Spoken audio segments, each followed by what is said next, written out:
welcome all of you once again to this function.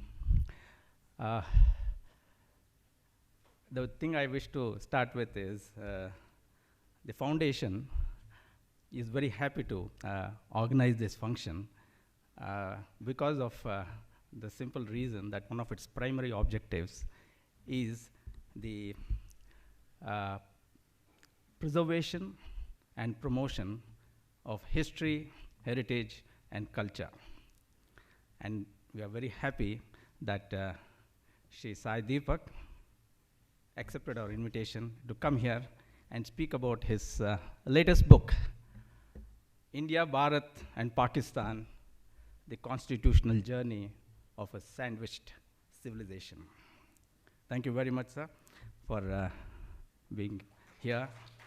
I request our President, Srimati Pramoda Devi Vadiyar, to present a bouquet to him.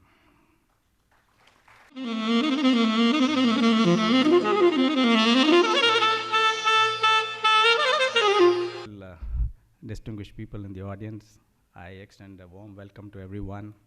We have the Vice Chancellor, current and acting, Professor Rajshekhar, Dr. Shivana, Dr. Veliappa, again a former Vice Chancellor, Dr. Vasant Kumar, Dr. G.K. Balakrishnan, and Shri K.V. Ganapati is also here somewhere. He prefers to sit at the back. I requested him to come in front, but he prefers to be there. And to all the distinguished guests here, thank you all very much for being here. With these words, I would like to request Pramoda Devi Vadiyar and Shri Sai Deepak to come over to the stage and... Namaskara. Good evening to all of you. Thank you all for accepting our invite. The Foundation is a forum with diverse objectives. Since inception, we have organized events on Ayurveda and architecture, health and sports, heritage and culture, education and environment, besides undertaking restoration of heritage buildings. This is the first event organized on history. History is subjective and objective. Different historians have different approaches and views about what happened in the past, and we respect varied views and perspectives. Today we are eager to hear our guest this evening, Shri J. Sai Deepak, who needs no introduction, but in keeping with the established norms of the function, I would like to formally introduce him to the audience. Shri J. Sai Deepak is an engineer turned lawyer, practicing as an arguing counsel, primarily before the Supreme Court of India and the High Court of Delhi. A mechanical engineer from Anna University, he graduated with a bachelor's degree in law from IIT Kharagpur's law school in 2009 and has carved a niche for himself as a litigator in civil, commercial, and constitutional matters. Over the years, he has been a part of several landmark matters, such as the ones relating to the Sabrimala Ayyappa temple, the Sri Padmanabha Swami temple, and Basmati geographical indications. In 2019, he was awarded the Young Alumni Achievers Award by his alma mater, IIT Kharagpur. Apart from delivering lectures on law, he is a prolific writer on constitutional issues for leading newspapers and magazines. Shri Sai Deepak is also the senior counsel in one of many important cases, legal battles I'm fighting. On behalf of all of you, I extend a hearty congratulations on the tremendous success of the two books, India, that is Bharat, and the second book, India, Bharat, Pakistan, a constitutional journey of a sandwich civilization, topic of his talk today. I believe that the third and fourth books will be out sometime soon, for which the research is underway. And hopefully, we see them on the shelf soon. I take this opportunity to wish you all the season's greetings and a very happy, healthy, and a peaceful 2023. Thank you.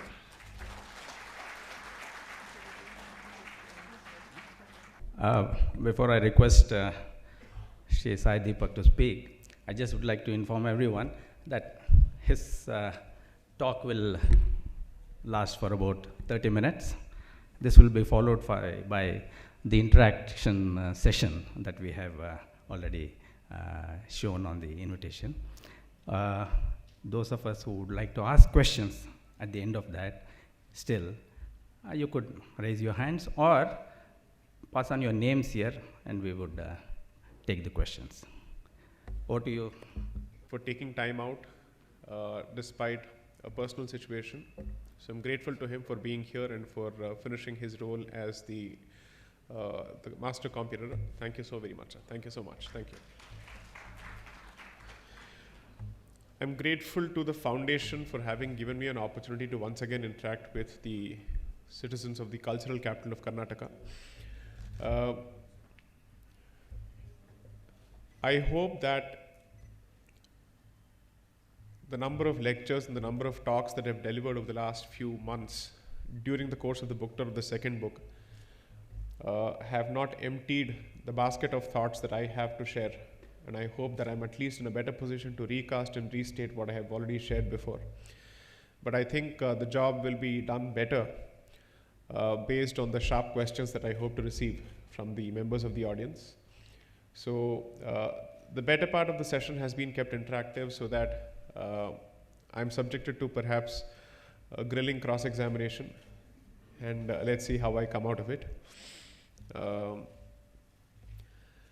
So something interesting happened. Over the last few weeks, something new has been brewing on the Sabarimala front, which most people are not aware of. So a petition was filed, perhaps a few months ago, challenging a notification issued by the Kerala state government and the Travancore Devaswam board. The notification effectively said that, rather it invited applications from members of the Malayali Brahmin community for the position of the male Shanti of the Sabarimala temple.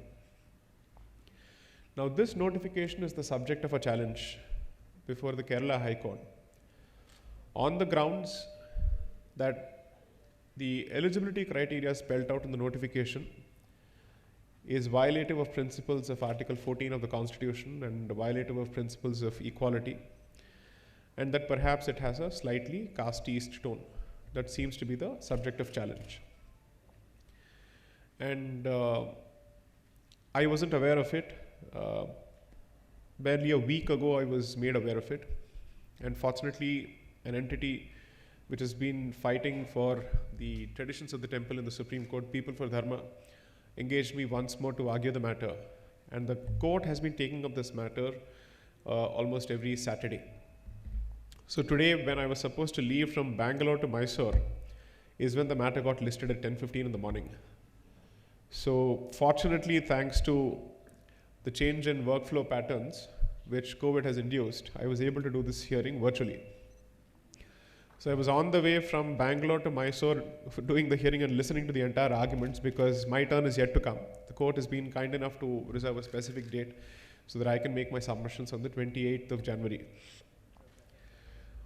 The nitty-gritties and the nuts and bolts of the case apart, my sense is that this is the third round of challenge to the practices of the temple. The first happened in the 50s. The second happened in 2006 through the petition that resulted in the judgment of 2018, where gender was the weapon. The third round of attack involves caste. It is relentless. It's almost as if the temple can't catch a break. It's almost as if the temple can't breathe in peace. And somehow that deity seems to be constantly under some kind of challenge under one pretext or another. Beyond this, I will not make any submissions which I wish to make before the court. One, because the matter is sub judice, and second, I don't see the point in revealing my script. But the larger question being that this is perhaps indicative of the state of affairs. Perhaps the larger point that I'm trying to make is that while we keep taking confidence and drawing heart from political victories, some things continue unchanged, regardless of who is in power. And over the last few months, and especially after the second book was done and dusted, I felt that it's important to impress upon whatever little audience that I'm in a position to engage with, the need to invest in policy more than politics. Because policy is more long lasting, it has effects which last beyond a generation. And politics which do not result in change in policies are ephemeral in nature in terms of victories. So, in terms of my own change of attitude,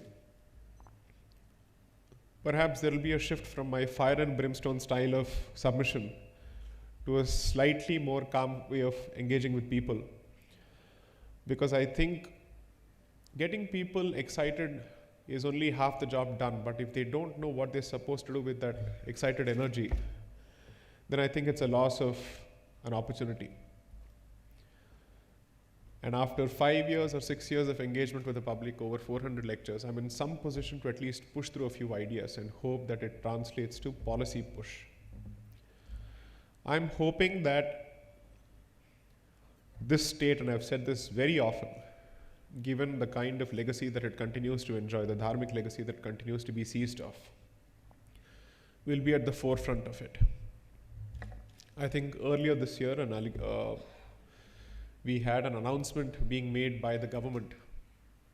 Rest assured, I certainly want to assure the organizers that given the nature of the August platform that I'm speaking from, I will rein in my usual controversial tendencies, and I will keep this as diplomatic as possible. Despite that, if something comes out, please attribute it to the noblest of intentions.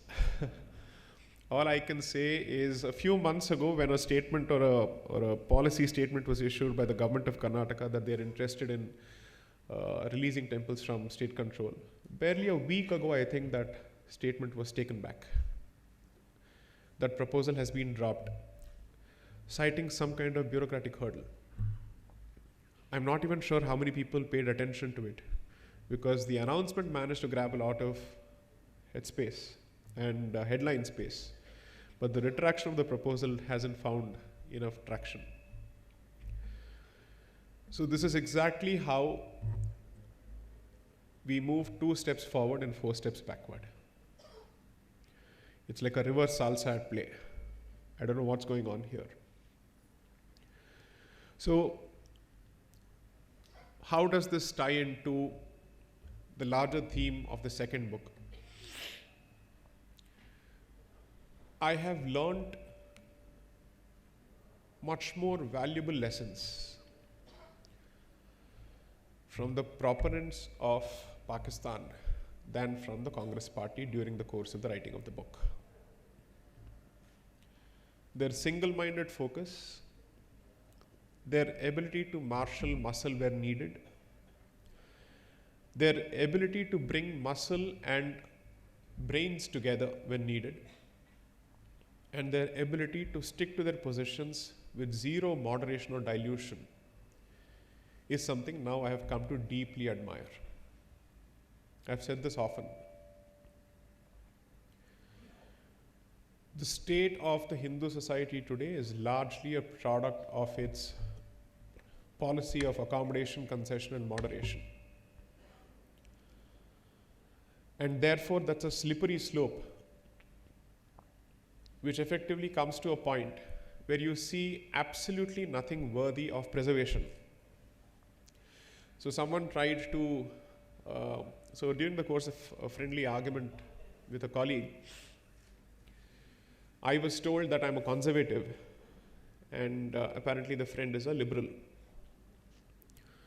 So I basically said, where do these words come from? And what meanings would you want to impute to these terms in the Indian context?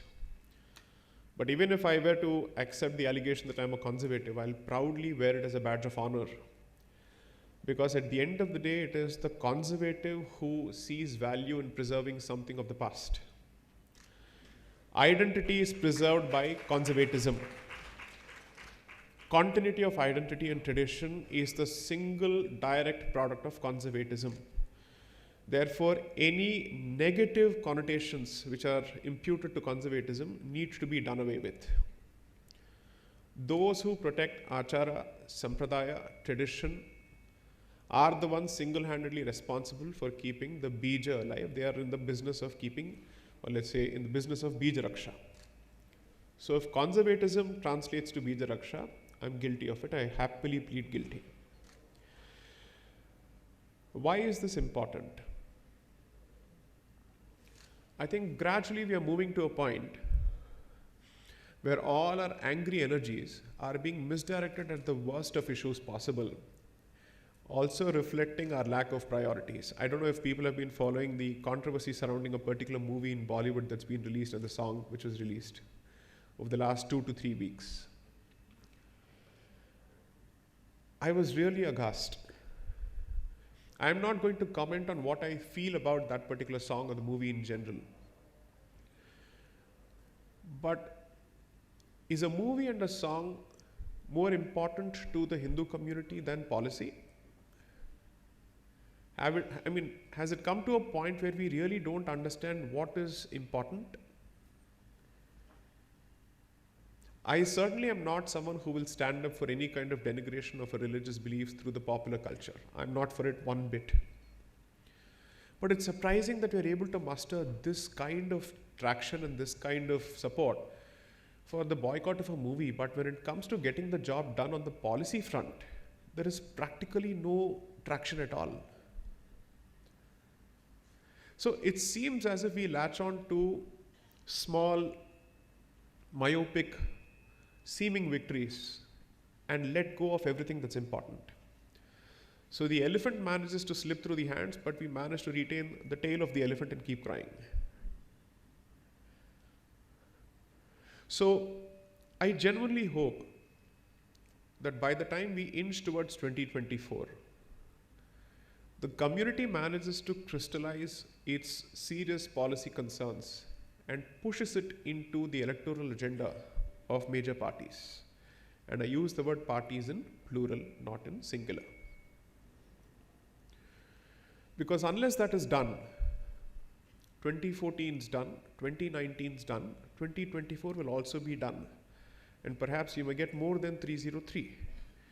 Would it have translated to a better situation from a policy perspective for the community that has voted the dispensation to power? That's the hard, uncomfortable question that I would choose to ask. Please do not feel the need to constantly clap for anyone.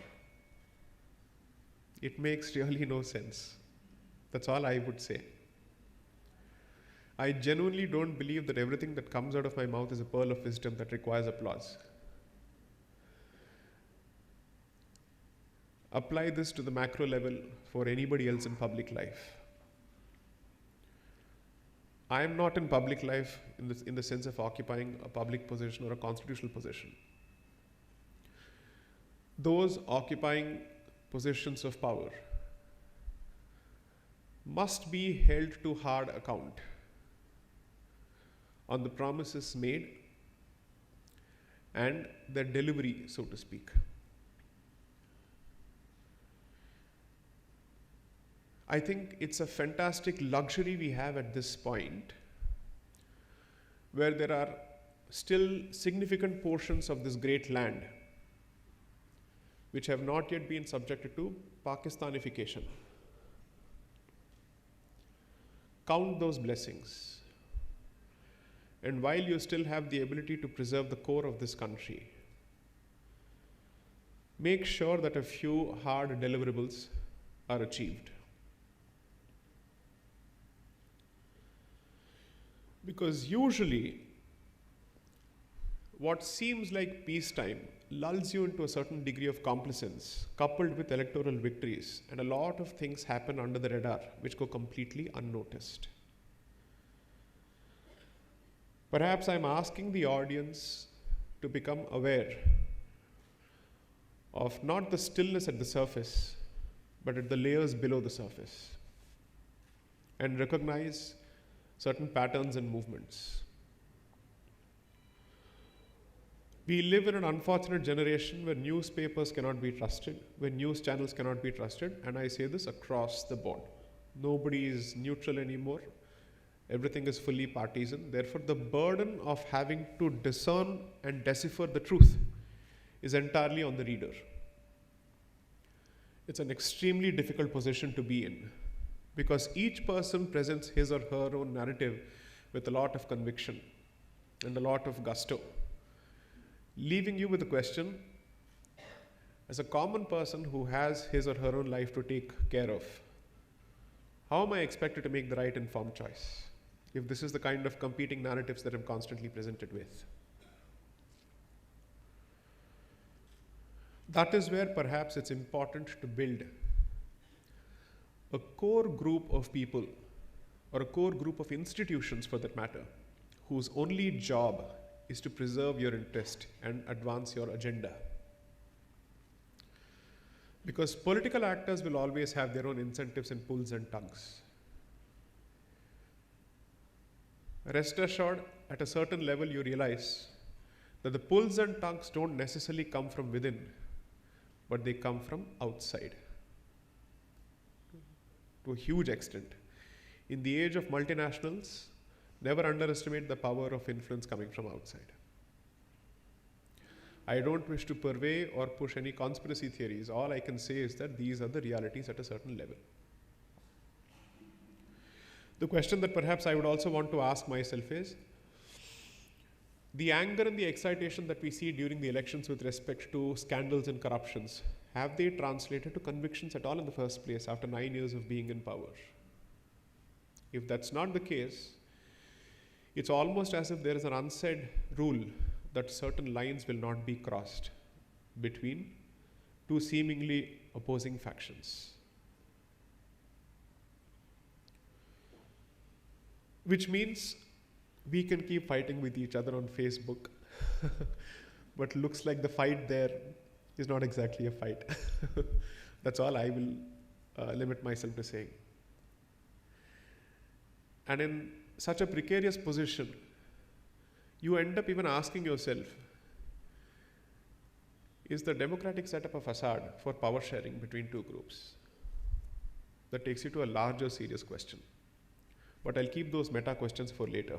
Maybe I'll ponder over these questions maybe 25 years later, when I know for a fact that the safety and security of my community is assured, which I'm not assured of as of now. In the age of assumed neutrality and unspoken partisanship, let me say this bluntly. I have biases, I have prejudices, and I have very clear positions. My priority is my community and nobody else. I have no interest in running in a popularity contest to get applause and acceptance from across the board. I don't even want applause and recognition from my own people, as long as they can take care of themselves. So the hope is that we try and produce more people who are intransigent, who are hawks, and who are hardliners, and therefore who are conservatives to the bone.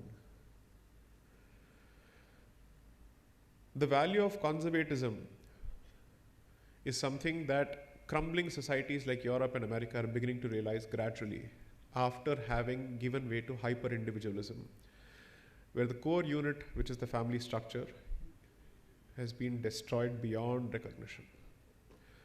The kind of assault that this core unit has been subjected to is unimaginable. So I don't see the point in living in a country which provides for great infrastructure, fantastic roads, amazing quality of life, but whose societal infrastructure has completely made way for the most hedonistic, chaotic kind of lifestyle imaginable. I don't know what is the incentive for someone who's lived in a society like Bharat to move to the West, unless you yourself have given up on the value of the family unit, and therefore your priorities are slightly different. I can completely relate to the position of the people who moved to the West until 1991 or perhaps even until the early 2000s because of lack of opportunities despite qualification. Because you want to equip yourself with advanced degrees in the hope that you come back and serve this country. I get all of that. But I don't understand the continued exodus. At the very least, I'd say from 2010 onwards. So,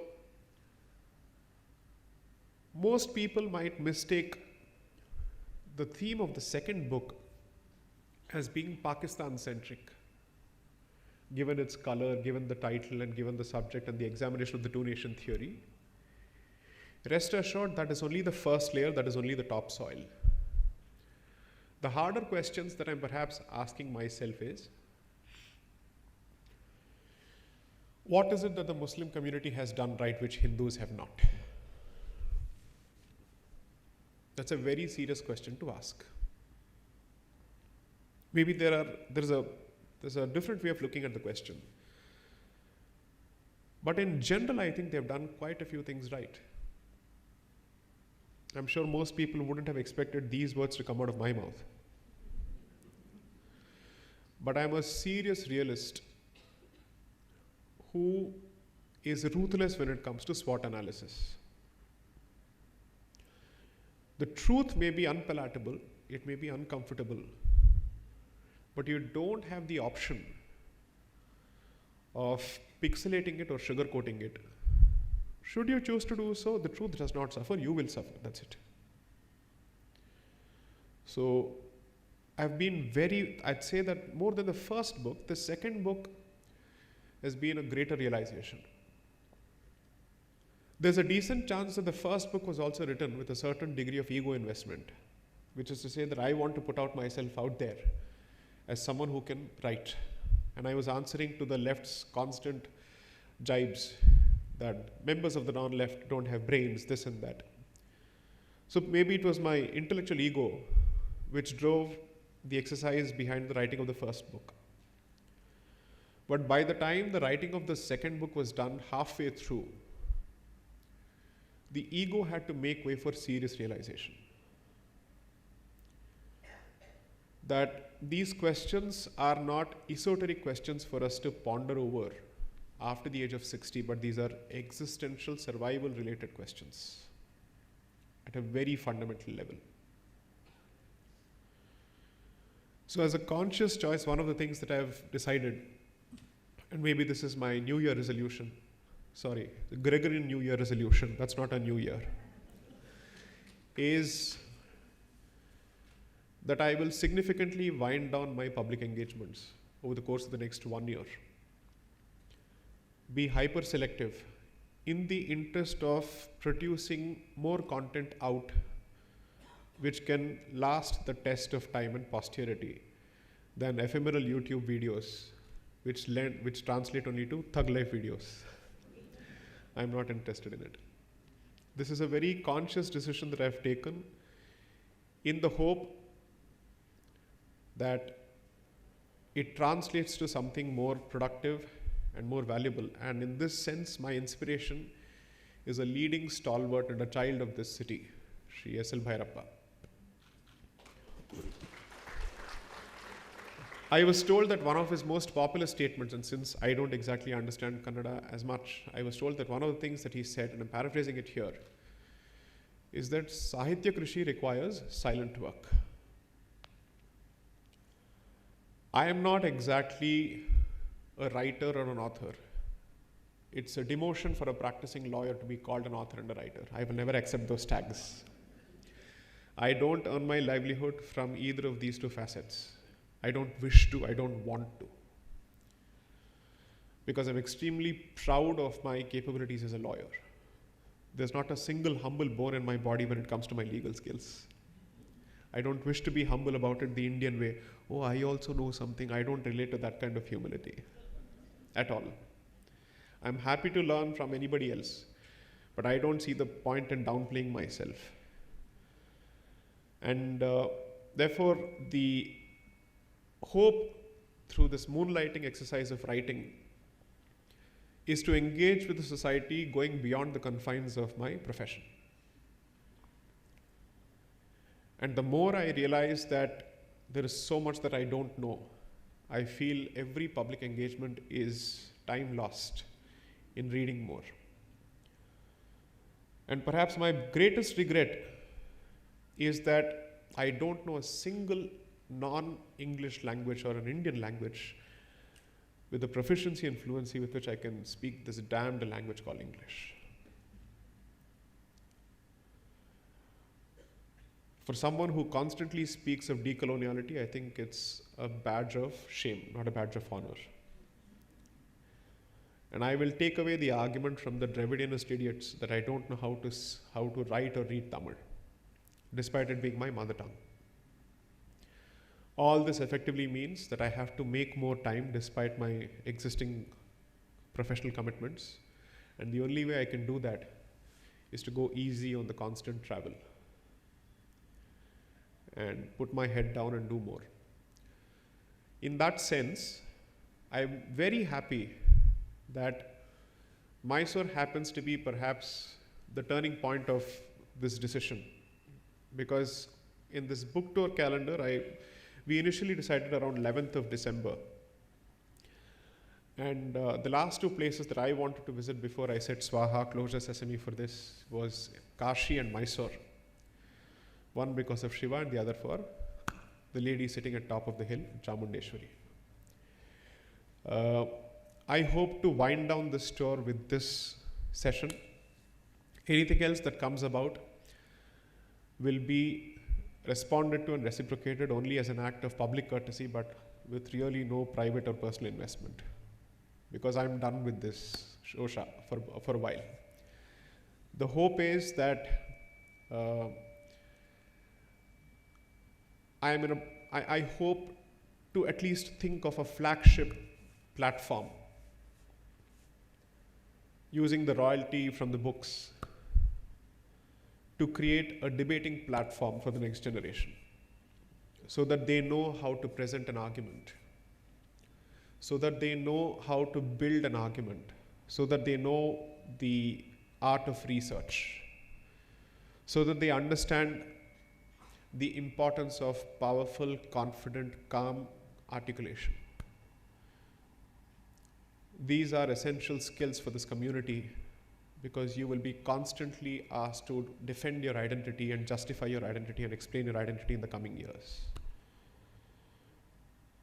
So, as someone who thinks that he has something to contribute on this particular front, I've been talking to a few like-minded friends about this in the hope of creating some kind of a flagship event, because I think I'm getting repetitive, and two, the idea is to get more and more youngsters into this entire movement and give them an opportunity to hone and sharpen their skills with the guidance of a lawyer and with the guidance of a lot of other people who are subject matter specialists when it comes to their own areas.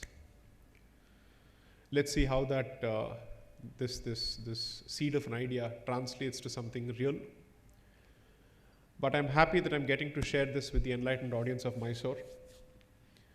And I hope that Mysore will feature significantly as part of this plan, so to speak, in terms of attracting talent for dharmic articulation, not just in English, but in all Bharatiya languages.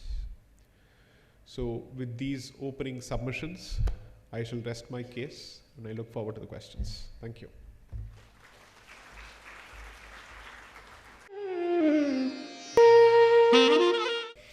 Could someone perhaps be kind enough to handle the moderation aspect? So I think he's getting the mic. Mic? Okay. Yes, please.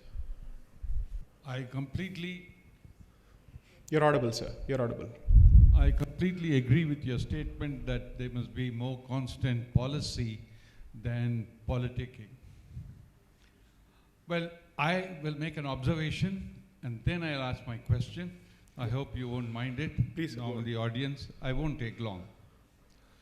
You see, when you read the history of India, what you find is that the original inhabitants of India are the Adivasis.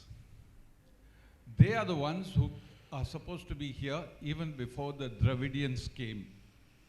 And later, it was the Aryans who conquered the Dravidians, especially in the north, and you find their bastion is now in the south. Now, what have we done all these years, these 75 years after independence and even these 9 years, to mitigate their suffering? And if you take the reasonable poverty line, not the Indian poverty line, you'll find about 50% of our population are really underprivileged and are, you can call them below the poverty line or just at that level. Now, what have we done? We haven't done much for them. This is my own feeling. I was looking up Google for some statistics, and what I found was that today the gap between the rich and the poor in the last 5 years has increased. And you have some of the richest men in the world in India today. And I find that every time we pay lip sympathy to this 50%, but we haven't done anything as a real matter of policy, where you'll tackle this on a kind of a war footing. Now, am I right in my observation? And what do you think about this? No, I prefer standing. Basic energy won't go.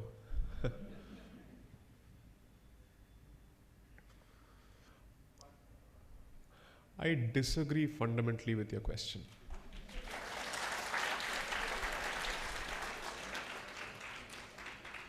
The opening factual assumptions are thoroughly factually inaccurate. On the issue of Adivasi, on the definition of Adivasi, on the use of the word Dravidian, and on your belief in the Aryan invasion theory, I fully disagree. Completely. I'll explain, sir. I'll explain my position. I am not a geneticist. I am not an archaeologist. I don't have a functional training or even a basic training of anthropology.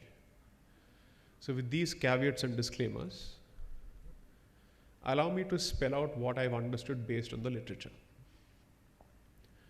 There has never been a more diabolical hoax in the history of this country than the invention of the Aryan invasion theory. The pernicious hoax that it has and the kind of damage it has caused to this country. Unbelievable. The use of the word Adivasi is based on the European colonizer's projection of his behavior on this country, where he believes that since I have colonized a certain society, people preceding me would have also followed suit in that particular sense, and they would have also resorted to colonization. And the word Adivasi was coined by them, was never used by us. When you use words like Adivasi and Mool Nivasi, you are entrenching and creating the notion, or the other way around, that we are all akin to the European colonizer. It's only a question of time difference. He came later, but we came before, but we did the same thing that he did to us. The history on this particular subject tells you that this is not the truth. They did not have any scientific basis to start this. For the last 150 years, not 75 years, for the last 150 years, we have been fighting this myth which was fabricated without any basis. So, barely a week ago at the Tamil Nadu Dialogues, I had the opportunity to deliver a 1-hour lecture capturing the journey of this absolute toxic concept called Dravidianism, starting from 1800s right until the Sabarimala movement, based on very clear literature, saying how it was fabricated by the missionaries. With evidence, I can cite the evidence, I can cite the books. And some of those books were written by them, saying this is a hoax. So, Aryan invasion theory should never be the starting point of a discussion when it comes to Janajatis or Panchamas according to us. The language that we use is Panchamas because they cannot be fit under the Chaturvarna system. That's largely the definition, or let's say the term that is used for them. Second, the world is revisiting questions of development and progress after having made all the mistakes that the West has forced upon us. Learning very clearly that while the West has a lot to offer from the perspective of what they see as science, so on and so forth, their understanding of nature and how to protect nature-based communities is absolutely zero compared to us. They don't know how to respect nature. Every model of development that is based on the Western model is constantly based on exponential, continuous, ceaseless, relentless growth. And in the long run, it will see Bangalorification of Mysore. And that's how it starts.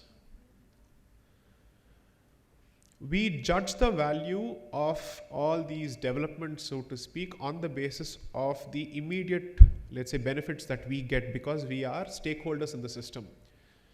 But when you move perhaps 60,000 feet above and you ask, what is the overall picture? You will see only destruction across the board. So does this mean I'm saying leave them alone? Don't they need health care? No, I'm not saying any of those things. Don't they need access to medical facilities? I'm making none of those statements. I'm only saying the discussion need not be in these binaries. The choice is not between the West and glorification of poverty. The truth always lies in the middle. If I may, I'll just finish my point. The concept of restrained consumption and the concept of respect for non-human beings, as long as that is not drilled as part of our development discourse, you will see that we are penny wise and pound foolish in the long run. How do we go about addressing this issue? One, the hypercity model is destructive. Creation of cities beyond a point is not sustainable. Then the hope is that you try and create an economy which does two things. Prevents migration from the so-called rural centers to urban centers beyond a point. And two, nature-based economy needs to be revisited and reconsidered. You can use technology to further these goals. But if technology takes the center stage beyond a point, as a former engineer who practices intellectual property, which is perhaps the most capitalistic form of property possible, I know what exactly happens in pharma industries and other places. Take it from me when I say this. It's a house of glass waiting to crumble. If the last 6 months have told us anything about this entire hyper-vaccination drive that we were pushed into over the last 2 years, it is that science is capable of being fabricated, even in the most critical of subjects. From climate change to pandemic, nothing is an exception to this rule, because the moment you have the MNC interest stepping into the picture, I am not a communist. I am not a communist. But I know exactly how the corporate interests work. So we really need to go back to the basics in terms of understanding what did we do right to respect nature and also improve the quality of life. I'm not saying change the definition in such a way that bad looks good. I'm not suggesting that. But do not subscribe to these notions is all I'm going to say. You had a follow-up question, please go ahead. Ask. Yes, please use the mic. I just want to clarify. Yes, sir, yes. You see, I got my facts from Google. Okay. And, and that is one which I think most people now refer to. Right. So I feel you should write to Google. Okay. Honestly.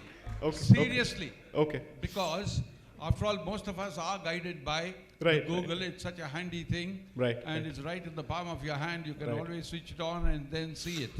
So please do write to the Google, but you still haven't told me Yes. who are the original inhabitants of India Okay. ठीक. and exactly how has the whole history worked out. Okay. But I will not continue with this because Right. I know others want to ask Sure, questions. sure. Please let them do so. Very short, crisp answer.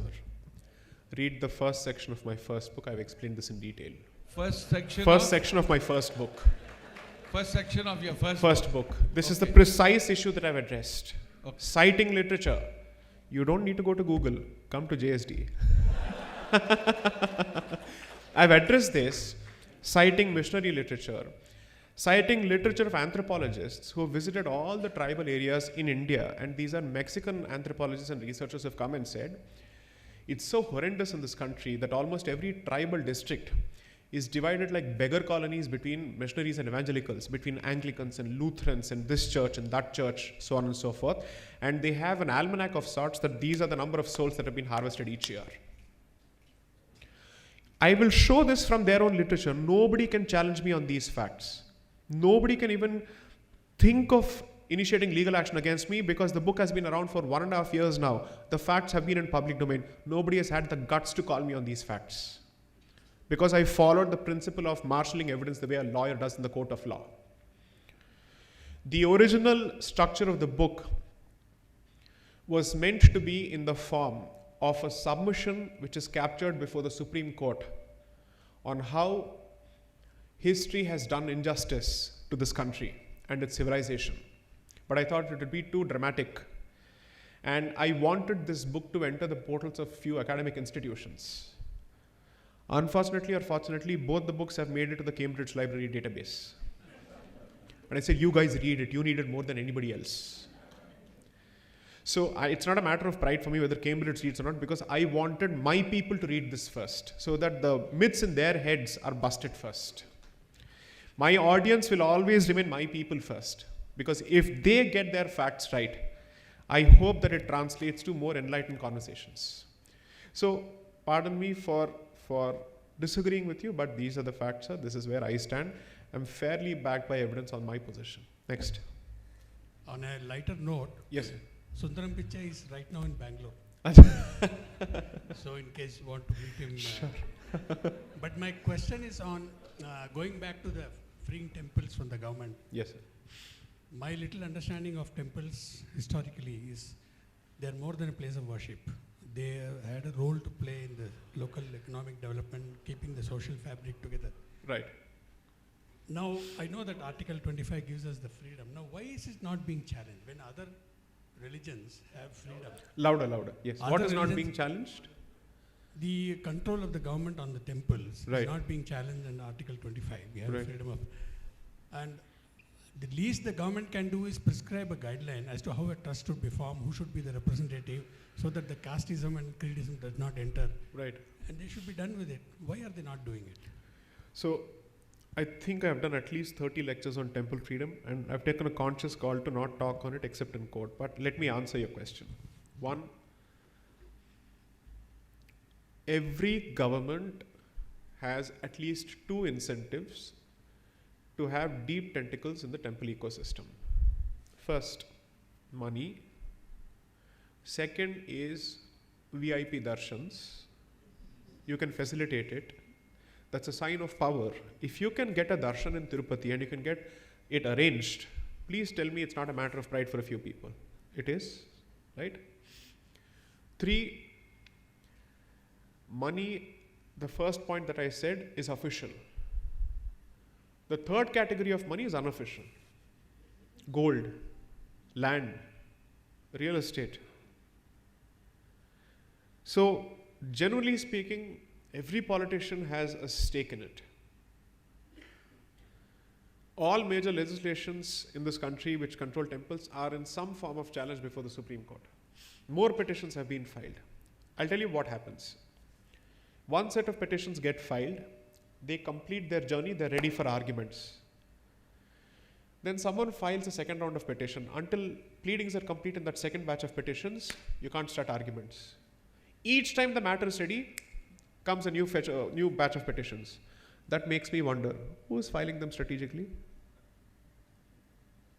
The matter is ready for arguments after 10 years. And then comes the new batch.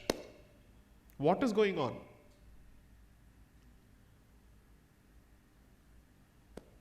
I am not questioning the bona fides of everyone, because you see, sometimes it so happens that some people may see that the first batch of petitions have raised certain arguments, but they have not raised certain other arguments. So they may want to complement or supplement those arguments through a new batch of petitions. I get that. But these are the realities of litigation. A lawyer only will be able to relate to this. 3, it's not as if all temples are under state control and in all states. Okay. You use the word casteism. How many instances of caste-based prejudice do you regularly come across with respect to those temples which are not under government control? Why are Hindus so easy to accept their guilt, even in places where it does not exist? Why are we constantly resorting to self-flagellation in the name of caste? How much do we understand about the history of this particular system? How much do we know of the fabrication of this particular history? It's almost as if you enter the boxing ring and before the other guy lands a punch, you're saying caste. Who does it? Don't do it. Does casteism exist? Yes. I'm not denying it. But you have to realize that when somebody resorts to casteism in temples, everybody is scared of the SC/ST Atrocities Act. How many people have the guts to do it? That legislation has really no checks and balances, and that's exactly why the Supreme Court had to come out with checks and balances, which the government and center undid, so to speak. Tell me how many people have the guts today to commit a caste-based atrocity and get away with it. Impossible. Socially, you're out. Legally, you're out. You won't even get to present your case before the court of law. A lot of people have committed suicides during the course of the proceedings because of the social ostracization that they go through the moment this case is filed. The reality in, let's say, in rural areas when it comes to the manner in which this is invoked to settle personal scores is unbelievable. That is also another form of reality, that is reverse casteism, so to speak, and that too through the means of a legislation. How many people are willing to actually take this position in public? Guilt somehow seems to be a one-way street. It shouldn't be. So, when we raise the issue of caste as the primary hurdle, it gives the government a convenient handle to say, that's why I'm needed in temples, because if I'm not there, you guys will fight amongst each other. So bust this myth of casteism in temples as much as possible. So I don't know when it will see its own fruition in terms of temples being free. None of us needs to go to court. We don't need to go to court because the central government has the power under the concurrent list to come out with a model legislation. We don't need to go to court for places of worship act because the legislature can repeal what it has passed. We don't need to go to court for the Waqf Act. You can repeal it, amend it, but we still constantly seem to be going to court. So I have to go to court under the previous dispensation, and I have to knock the doors of the same institution under this dispensation. This is exactly why I said policy-wise there's been no difference.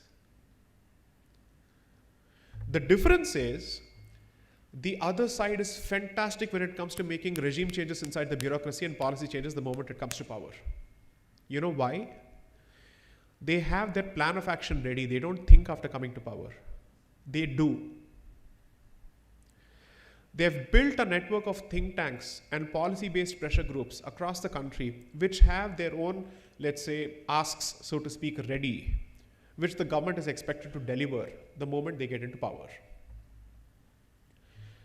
The biggest problem of this side is its impotent, useless activism on social media, which never translates to policy-based pressure. You have not created such institutions yet. I'll give you an example. As a practicing lawyer, what I try and do, given whatever little, let's say, visibility I have, is when someone comes and asks for money and says, no, do you need any money for anything you support? I say, please don't insult me with this question. I'm a practicing lawyer. I don't need anything from anyone. I can take care of myself and 10 other people, so get lost. But there are people who need that money. So I identify and say, this group is doing a lot of work. They don't have the support. Put the money there, put the money here. The best of money bags from this side, so to speak, have zero interest in policy-based changes, by the way. They don't invest in policy think tanks because it's not attractive enough. It's boring job. Because the ROI is not going to be immediate. They want to see an immediate return. I'm saying this VC mentality when it comes to policy will not work. This is not venture capital. It'll take its own sweet time to deliver the results. INDIC policy groups and think tanks suffer the most when it comes to dearth of resources. Brilliant people who have given up their fantastic lucrative careers are putting in their own money to come out with policy think tanks. But you see, when such a talented group of people come, after having given up their careers, that means they already have families to take care of. They would have ramped up their lifestyle to a certain extent when they were in the private sector. They're expected to give it up once they enter the policy sector. Who's going to pay them? That's the hope that the temple will fund such groups, but the temple itself is shackled. So I'm genuinely saying this. The money bags in the Hindu society must look for investment in policy, serious research,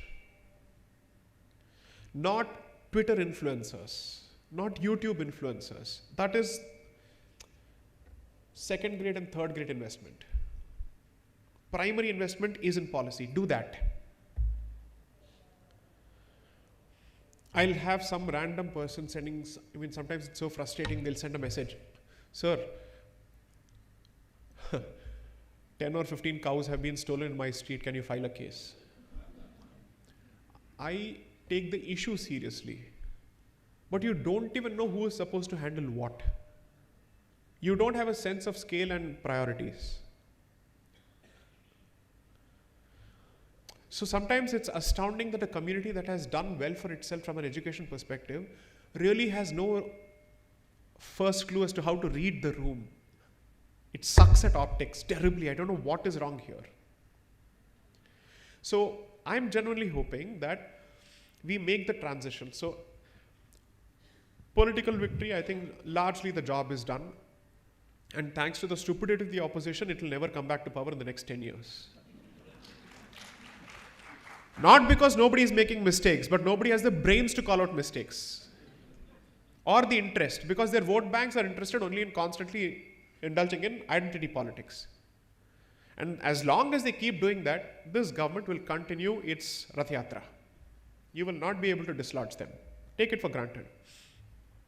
Unless they commit a major blunder, you will not be able to dislodge them.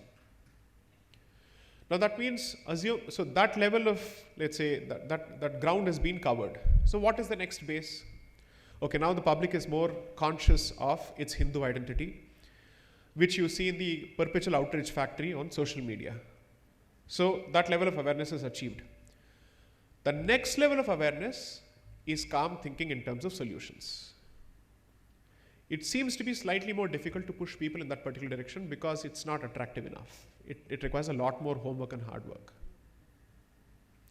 And it requires specialized skill sets, which you're expected to imbibe or equip yourself with. Most of us have engineering backgrounds. By default, people who support this particular thought process have utilitarian qualifications and not humanity-based qualifications, because you look down upon humanities and then you wonder what's going on in humanities. So that shift is needed. At the very least, you need to be able to produce 25 to 30% of the talent pool which is dedicated to humanities, which means history, which is looking at linguistics, which is even looking at Sanskrit studies for that matter. So the hope is that we will move into this phase slowly. It will take its own sweet time, but I think it will happen. Next. Yeah, this is Yes, sir. Professor Shekhar. I'm very happy at the beginning you did mention the name of a very well-known literary person, Dr. S.L. Bharapa. Incidentally, I am the honorary secretary of S.L. Bharapa Sahitya Pratishthan. Okay. And for your information, he is 92. For the past 5 days, he is sitting in one of the scholars' house just to understand few concepts. And that is a level with which he works on his novel or any literary material. My question, based on the understanding of the books that you have written and some of the lectures that I have watched, did a cohesive, wholesome, self-asserting Indic identify existed prior to 18th century? Or was it just a loose collection of different segments, varnas, sects, or classes? That is one question. The second question, just now you talked about the caste. How do we overcome the caste identity and choose Indic identity, particularly in the current situation? Thank you. So I think both your questions are connected, and the second is answered by an answer to the first, significantly.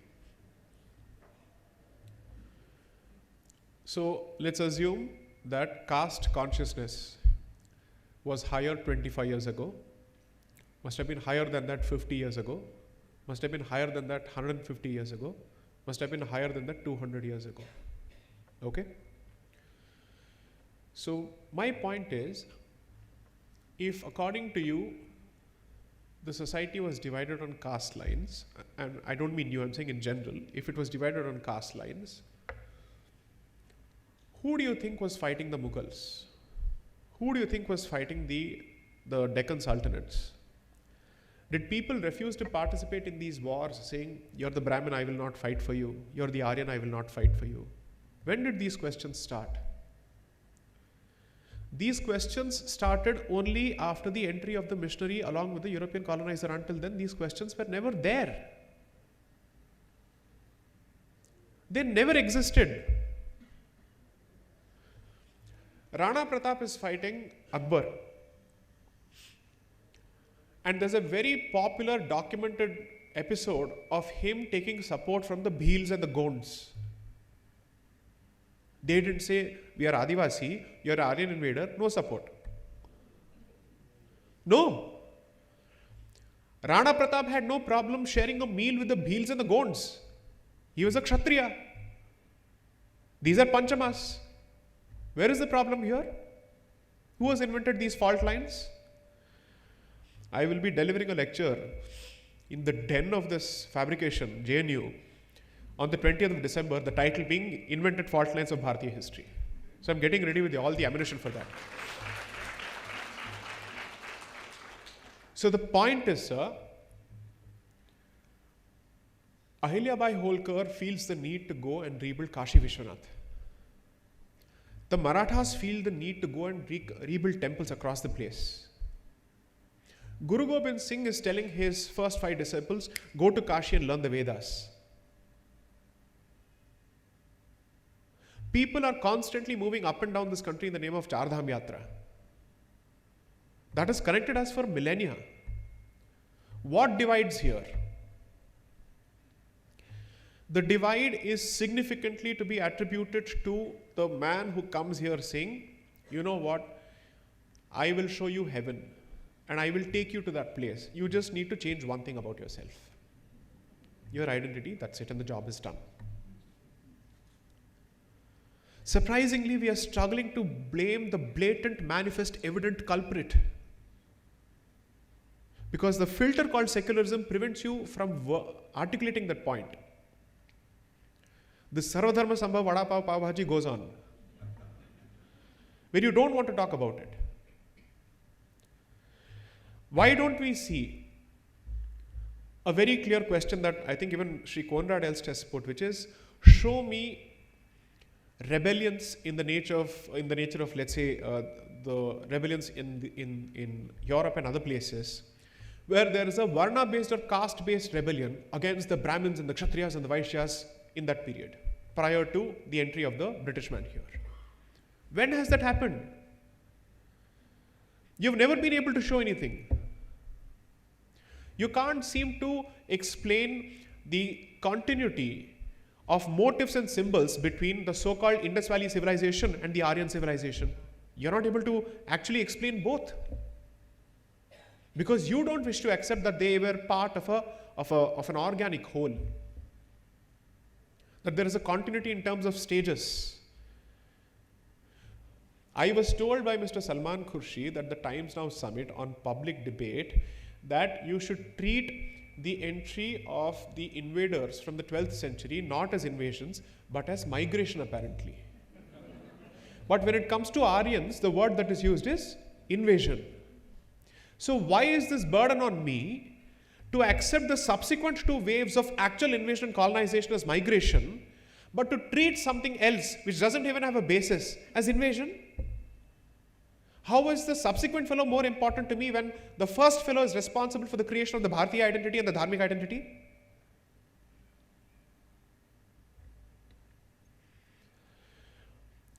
Your question ties into the first question that was asked. Here's what I would suggest. I had the pleasure of sharing space with Sri Ashwin Sanghi, this well-known fiction writer, but his understanding of history is brilliant. Read his latest book, The Magicians of Mazda. I think that's one of the finest coups which somebody has pulled off in explaining the history of Muslim invasion in this country without talking of Muslim invasion of Bharat, but by speaking of Muslim invasion of Persia. He's like, if I talk about my story, you're going to say it's propaganda, you're going to call it Sanghi literature and whatnot. Okay, let's shift the focus to some other country and see what happened there. Let's see if your mind has the basic common sense to draw parallels between what happened there and what happened here. Because I am not going to be allowed to speak my truth. Let me use somebody else's experience to speak about me vicariously. Brilliant writing, read it. Absolutely engrossing. The way he captures the relationship between the Iranian civilization and the Vedic civilization and the common roots between that. And at the end of it, he has given brilliant references also. Unlike most people, I go through the references just to see what is the strength and the pedigree of the research here. It was brilliant. Next. Sir, this is about Uniform Civil Code actually. I have answered this question several times. Yeah. Will it solve a 140 crore population of India? Will it actually solve, sir? This will become an agenda for the main political party. My question is crisp, will it be able to deliver? I need to know the goal, and I need to know what is the relationship between the proposed solution and the goal. Until then, I will not comment on the viability of the solution. In engineering, we have a method called the Euler's method, which is EULER. Unfortunately, we have to read all sorts of German equations in engineering. So, the problem statement, let's say, flowchart there is, identify the problem, and then you start creating an iterative flowchart of the solution, and there's a feedback loop that is created. I still haven't been able to address what is the problem statement behind UCC yet. Spell out the problem.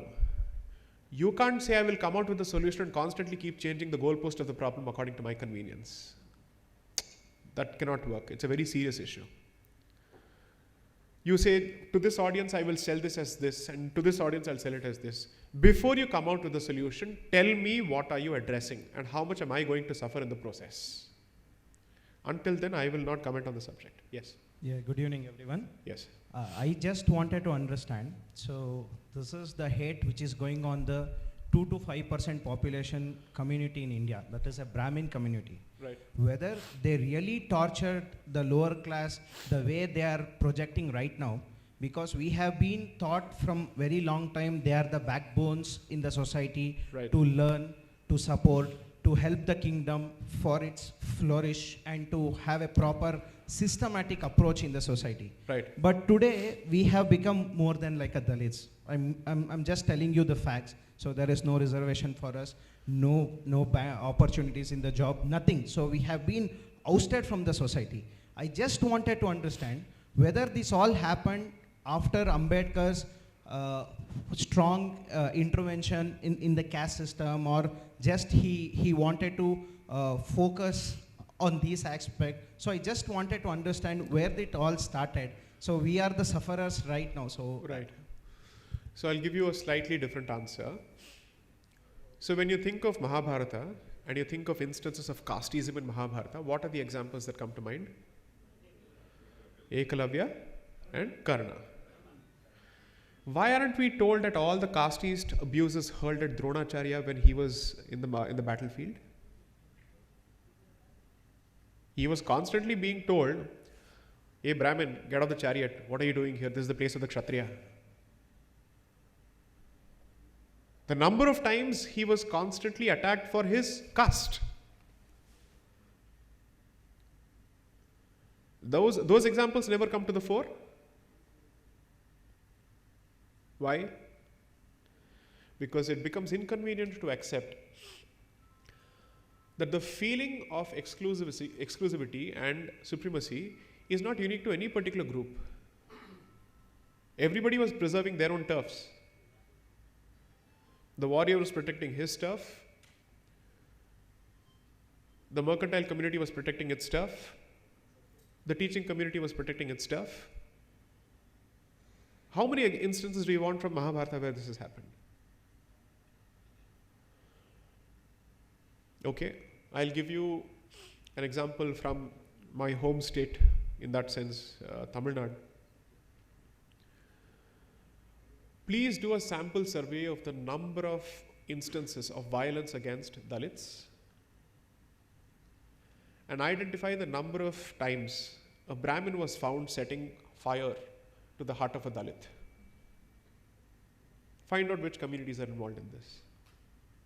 Please go ahead, do it. Okay? I can show any number of instances where I know for a fact in my own family that Brahmins have not just married non-Brahmins, they've also married who are otherwise called, let's say, Dalits and Shudras.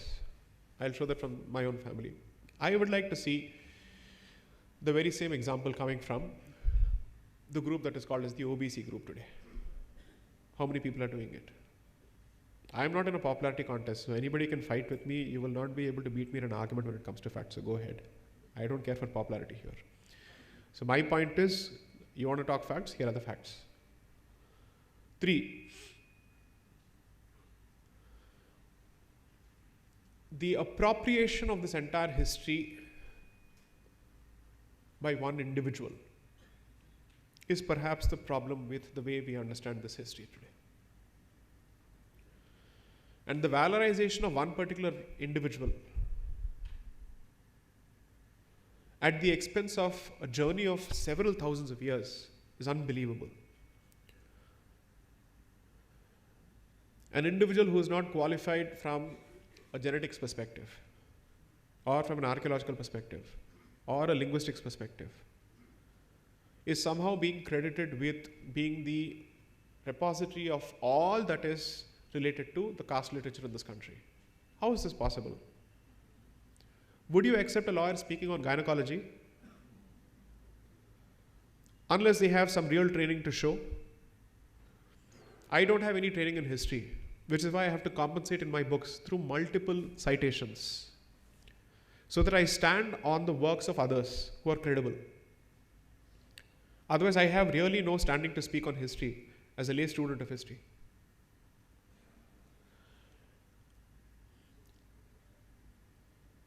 As a minority, you don't have muscle. And 2,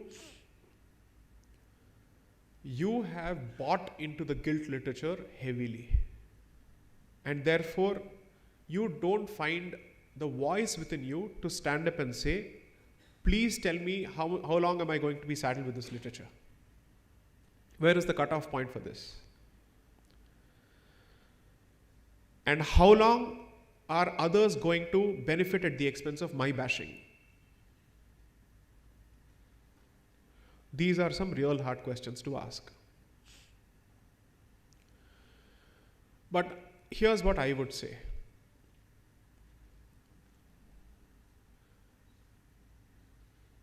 There is also the other reality where Vaidika Brahmins continue to gain or continue to have a lot of respect from the community.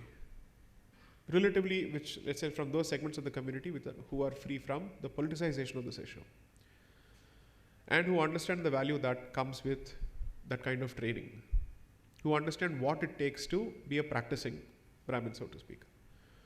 But the fact is that number is shrinking constantly. And therefore, I genuinely believe that most of us are free riding on the coattails of the currency of a previous generation without practicing anything. That is equally a reality. If you think of the Brahmin community as the missionary arm of the Hindu society, and there is a sword arm separately, the missionary arm has stopped taking its role seriously.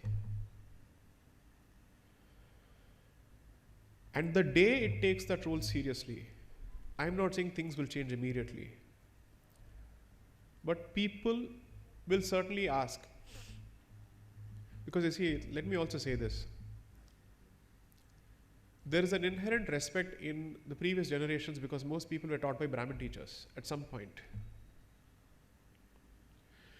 So it calls for some kind of an introspection from our end also, as much as I think that the mirror should be shown to others. But this conversation is so fraught with problems because this dirty linen should not be washed in public. Others will take advantage of it.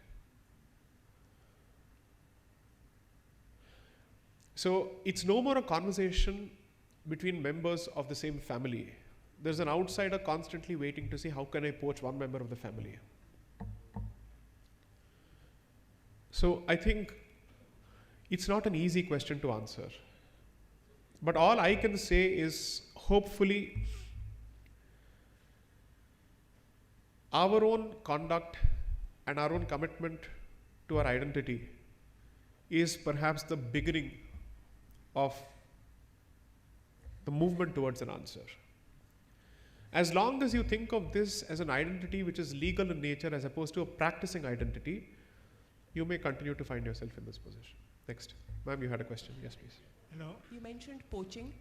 So a little background about myself. My ancestors came from Pakistan. Okay. With nothing.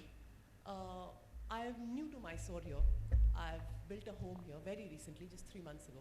Louder if possible, yeah, please. I've built a home in Mysore just 3 months ago. I'm new to Mysore. I've been coming here for many years, so I'm very familiar with the place. There are two types of poaching that are happening on me. One, when I built the home, you know what you said about what is the Muslim community doing right. You know, I went to buy tiles. Along with the tiles came the plumber of the same community. Along with that came the electrician of the same community. Along with that came the painter of the same community, the cleaner, everybody, the carpenter, exact same. One after the other. And I was like, what is this? It took me a while to understand what is happening. So all the economics got centered with one community. Correct. Right? Which is something. And those economics which you can't lead your life without. No, you can't lead your life without. Correct. And these are the people who came who had no problem cleaning the bathrooms, who had no problem cleaning the place, who had no problem with any kind of work. And it went on, right?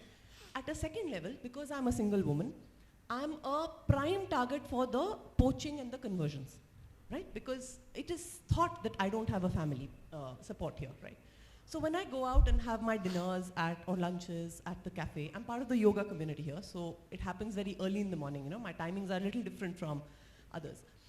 So there is we don't realize this, but there is in Mysore a field force in action, like a FMCG sales force conversion.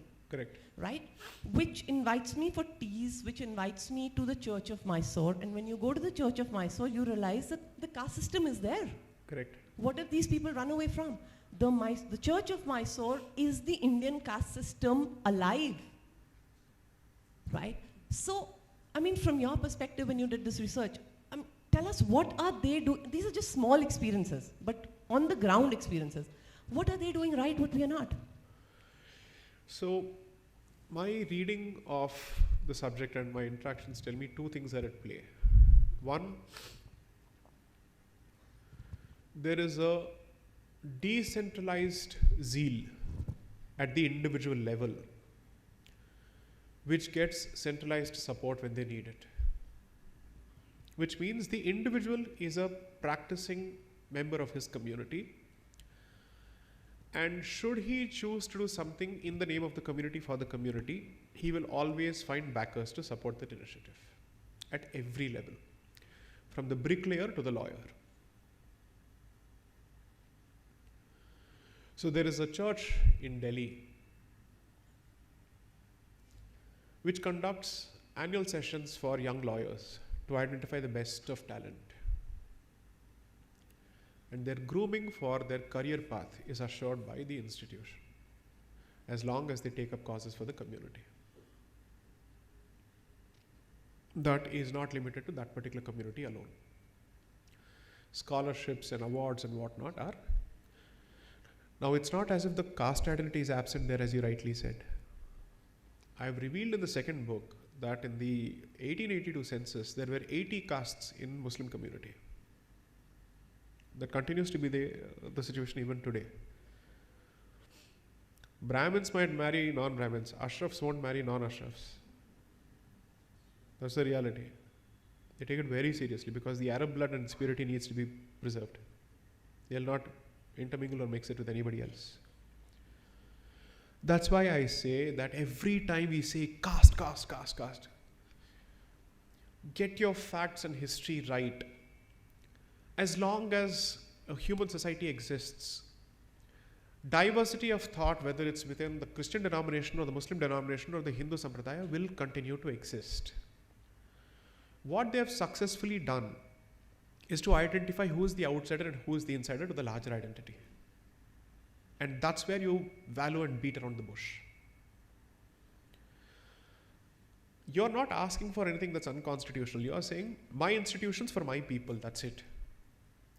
It was so difficult to convince people from the Hindu community that why should non-Muslim members benefit from the tenders being given for temple festivals? Why can't I even ask for exclusivity in those institutions which belong to my community? This is for not, it's not for the municipal corporation. This is for temples. You don't know where to be broad-minded. You don't know where to be clear. You constantly wallow in the Udarvadi nonsense.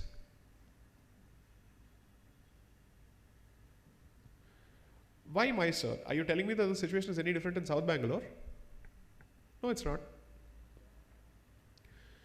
Plus, there is the other critical component that there is a growing elitism in the Hindu community where certain jobs have been given up. And it's not even as if they're succeeding at better jobs. You've given up on such a major area. Could someone please give me the copy of my second book? And there's a reason why I included this. This was after a lot of research, talking to a lot of scholars. I put out this shloka. I'm very clear about what shloka the first book began with, the second book and ended with, and so is the case with the second book. Read the shloka which is on the opening page just before the contents page, and this is from the Brihadaranyaka Upanishad. Wait for me to finish it, and it will tie into the answer that I gave before. In the beginning, before creation, this whole cosmos was all indeed Brahman, the one and only. Being the only one, he could not scaffold the cosmos, which is he could not hold it together. He created further an excellent form, Kshatriyahood. Those Kshatriyas among the gods. So there is Varna system among Devas. Indra, Varuna, Soma, Rudra, Parjanya, Yama, Mrityu and Ishana. These are the Kshatriyas. Therefore, there is none higher than Kshatriyahood. Hence, the Brahmana upholds the Kshatriya from a lower position in the Rajasuya sacrifice. He imparts that glory to the Kshatriya.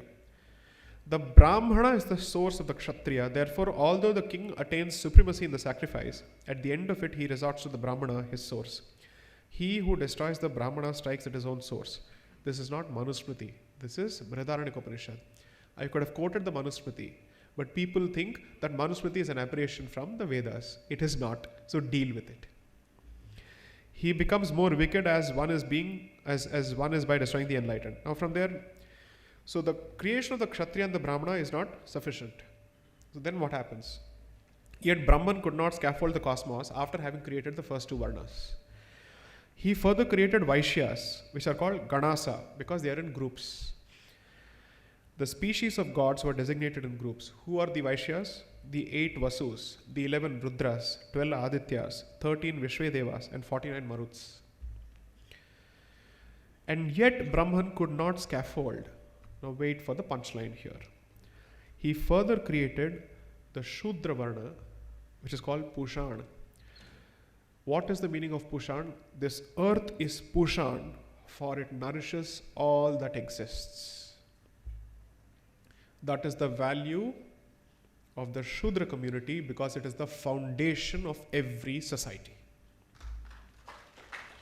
It is not a cuss word, it's not a swear word, it's not a bad word, it is not a casteist insult. This was always a very proud word.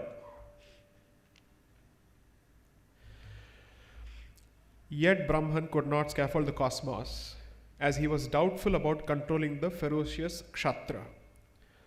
He further created Dharma. This Dharma is the controller of Kshatriya, hence there is nothing greater than Dharma. So that there is an honor code everywhere. Otherwise the tyrant wielding the sword has no rules to fetter him with. Plumbers, mechanics, never hurl that jibe called puncture wala at anybody again. Don't do it. Please never do it. It reflects baseless elitism and stupidity on your part. Never do this again.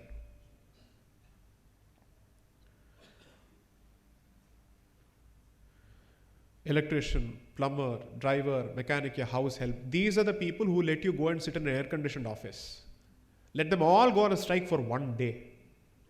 That's the end of your life cycle. Your productivity is gone for a toss. Therefore, you have to reframe the question. You have miserably failed at killing caste. Go for the lower hanging fruit, kill casteism. There is a difference, which is try and address this by creating a larger identity that you can relate to. That identity is always the bottom line for survival. Hindu and Hindutva. Hindutva is the means, Hindu consciousness is the goal. Try this, and that's exactly why every person who's been speaking of Hindutva has not done this just because it's meant to be a response to other predatory ideologies, but it's also meant for you to come together as a community, rising above your local identities, whether it's linguistic, regional, or caste-based identity, or the subsect identity. That's where you get it right. Because when you try and create a mythical Hindu unity after having destroyed every local identity, there is really nothing left here in terms of something to latch onto in terms of way of life, in terms of institutions, in terms of traditions, in terms of gurus, in terms of whatever is it that you want, the safety net and the guild that you've built over millennia. Enmeshing both forms, the micro and the macro, and melding them together is where the trick is. And the melting pot in the institution which must help you perform this is the temple. The temple has 3 roles. Creation of a consecrated energy space, which is meant to create a certain degree of divine presence in that place. Go to Delhi, why does it feel negative? Because all temples have been destroyed. Delhi air feels negative because it lacks in consecrated energy spaces. You go above the Vindhyas and you come below the Vindhyas. Tell me that you don't sense an energy difference. Of course you do. Someone was joking about it the other day. I don't know how much of truth there is to it, because I am not an expert in Itihasa. They said, after the fight between Nagas and Arjuna should have done some kind of tarpana for the Nagas, because they were the ones who lived in Indraprastha, and therefore which was called as Khandaprastha, and that's why that place is yet to come out of the curse of the Naga. Dharmaraja builds a kingdom, but he can't even enjoy it, and he enjoys it after having lost all his relatives for a period of 36 years. So I don't know, I'm not getting into this beyond that. All I'm trying to say is that the solutions are in the past, and therefore history is a very important lesson. Sir's question as to how we existed as a community prior to the 18th century is the answer. Okay, when people say, why were we not able to repel all these invaders? Ask the very same question of Greek history.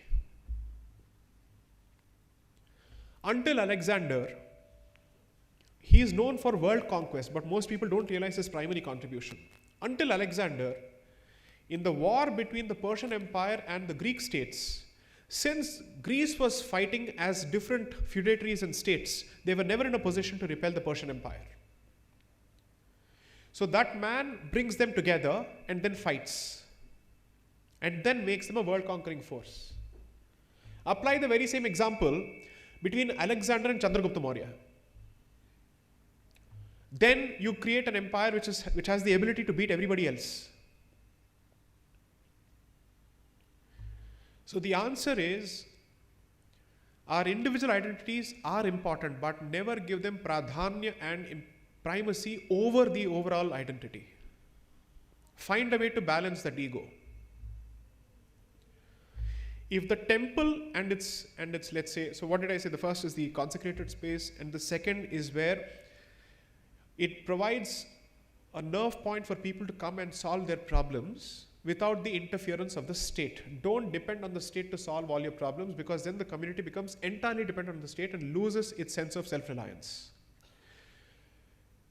The other two communities can run their own institutions without state support. They can run their own schools without state support, their own malls without state support, their own health institutions without state support. 3, you create safety networks. The temple has performed the role of even bank, so to speak, going by what Mr. Sanyal has said in the past. Which means when someone from this community needs money, let him not go to a predatory poacher. Let him come to us. Let him take the money from us.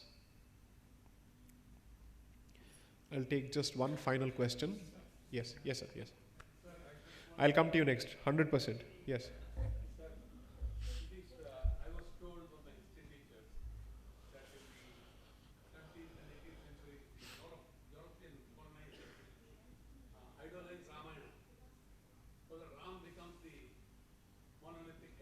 Okay. And the empire can be ruled under a queen. Sometimes I heard from a politician in Bangalore. Take the mic. The present dispensation is also following a similar rule by bringing Ram. I am changing your discussion from caste to Ram. Right. Ram was made a single ruler. Do what he says. Do what he did. Not like Krishna, you know. Right.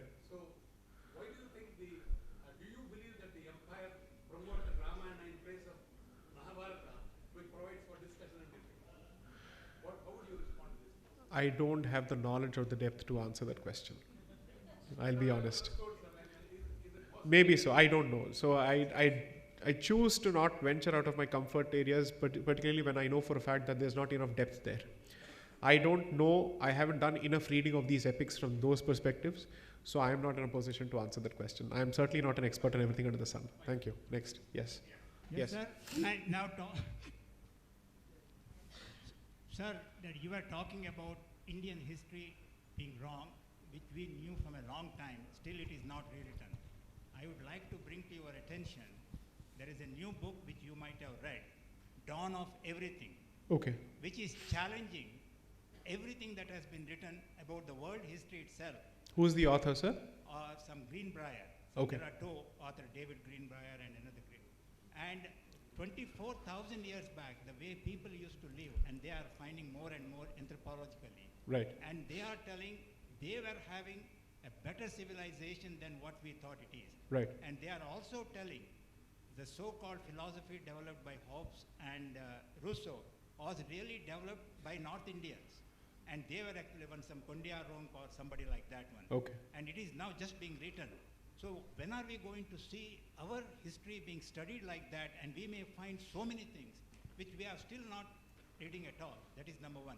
The number two, you have been so eloquent and trying to convince us. When are you going to, or are you thinking of giving up your lucrative job in the Supreme Court and coming down and taking up this one full time? When are you thinking of doing that? So let me take the second question first. Never. Identity or those skill sets for anything under the sun.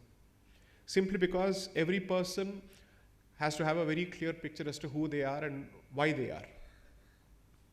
When I entered law from engineering, I've said this before, I felt as if Atma was entering Sharir. It's a profession I dearly love. As someone who comes from, let's say, who's climbed the economic ladder and the social ladder the hard way, I am never ever going to give up the financial independence that I have derived as a consequence of my professional standing, which gives me the ability to effectively speak my mind without being beholden to any party or any organization. So I'm never going to give it up. 3, until the society values people who do this full time, I am never going to do this for anyone. I have seen how ungrateful the society has been to people who have done this full time for several generations. I must be an idiot to give it up. I will never do this. I carry the bitterness of a lot of people who've died bitter deaths despite their work and despite never being recognized by the community. The Muslim community is more grateful for the people who fight for Muslims. Hindus are ungrateful when it comes to people who fight for Hindus. That's a reality. Deal with that uncomfortable reality and swallow that bitter pill as a community. Everyone who stuck his neck out for you is isolated and always lonely. That's the reality. I am not going to be a fool. 3, my ability to fight the other side is because they know that I know my subject at least as well as they do, if not more.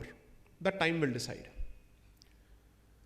So giving it up also means giving up an important arsenal and astra in my, let's say, in my hands, in my quiver. Not happening. Now coming to the question of history, I don't have any hopes from any government anymore when it comes to history revision. But I'm happy that in general the society is more receptive to the works of authors like Vikram Sampath, to the works of authors like Dr. Subhash Kak. So there is a rising tide of Hindu dharmic awareness, which means it might translate to greater consumption of the content, even if it's put out through the alternate medium, which is through the publishing industry, not through the curriculum. I don't think I could have expected the sale of 1.25 lakh books on such a dry subject written by a lawyer in perhaps the most prosaic, archaic style possible 5 or 6 years ago. That shows that people are willing to consume this content despite my limitations in terms of being a free writer, which is to say, my prose doesn't flow as freely as Vikram's does. Because I write like a lawyer, 1, 2, 3, 4. The way I argue is how I write. The structure is also meant to be bullet, 1, 2, 3, 4. It's not meant to be for easy consumption in that sense. People cannot read my books, they have to study my books. I have changed that style of writing significantly in the second book. But still, what is my nature will remain my nature, because I am not going to compromise the strength of my ability to articulate for ease of communication beyond a point. Because then I lose the basic strength that I have. 3, the one good initiative that the government has come out with, and I will give credit where it is due, is the support for IKS centers across the country and universities across the country, which is INDIC Knowledge System Centers. It's been set up in my alma mater, IIT Kharagpur. It's been set up in several institutions in Karnataka. Across the country, it's been set up. So these clusters of fantastic talent pools across the country will hopefully generate the literature needed, as well as the policy to mainstream that literature. I think perhaps Given, hopefully, if the government has been thinking on the lines that I suspect they have, then this is a step in that particular direction. But the larger question would be, assume for a moment that the government were to come out with a fantastic new board called INDIC Education Board or Dharmic Education Board. How many Hindus would subscribe to it? I am being trained in Hindu darshanas or Sanatana Darshana by a professor of Sanskrit from Kanchi Mahavishwavidyalaya. These are people who until 2 or 3 generations ago were in secular professions. They had a specific instruction from Mahapariva Sri Chandrasekhar Saraswati, chose to give it up, and they run on the basis of public contributions and only on the practice of the Veda. So I asked them, as someone who's gotten used to a certain lifestyle, I asked them, as a lawyer, I need a few, let's say, certainties in terms of where the revenue is going to come from and all that. How do you survive? Especially at a time when people are not exactly inviting people for yajnas and homas and all that. Their only dialogue and response was in Tamil, Vedam Kakkum, which is the Vedas will protect me. That is the group that needs protection at the end of the day, the so-called reviled evil Brahmin who is still fighting to protect the Veda with absolutely no support from anybody else. When I went there, a 6-year-old was being taught by an 8-year-old, an 8-year-old was being taught by a 13-year-old, a 13-year-old was being taught by a 15-year-old. That's the tree there. I was ashamed at my lack of knowledge. So I am putting my faith in such efforts by committed people who are into Bija Raksha in the truest nature, in the purest form, and a lot of people who still believe that there is still some value left in the practice of being a Vedic Brahmin in that sense. They are the only ones truly keeping the Anushtanas alive for all practical purposes. The day we have more and more people hoping that, okay, I think my child can do both. And from there they make the next step saying, my child will do only one thing and this is that. The day that transition happens, I would say, okay, finally the Hindu society has learned to be grateful to its own heritage and culture.